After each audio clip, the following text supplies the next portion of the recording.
Amid the ongoing donation embezzlement controversy, the Sri Ram Janmabhoomi Peace Kshetra Trust has publicly displayed donated valuables to counter allegations that offerings had gone missing.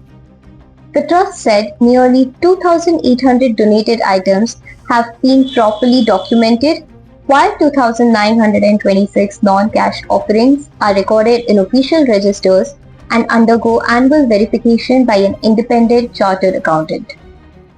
Trust Treasurer Swami Govind Devgiri showcased select offerings, including a gold Ramayana, Lord Ram's Padukas, a necklace, and the Kakbushundi idol. He said these were displayed to demonstrate that donated valuables remain safe. He added that every offering is accounted for and available for verification. At the same time, the trust clarified that the ongoing investigation relates only to the alleged cash theft from donation boxes and not to donated valuables.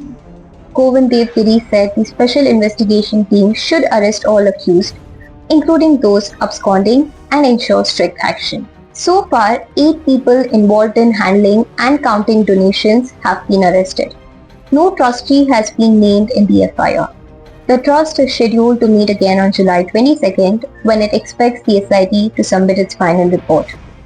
Meanwhile, the Allahabad High Court declined to hear a PIL seeking an independent probe, observing that a similar matter is already pending before the Supreme Court.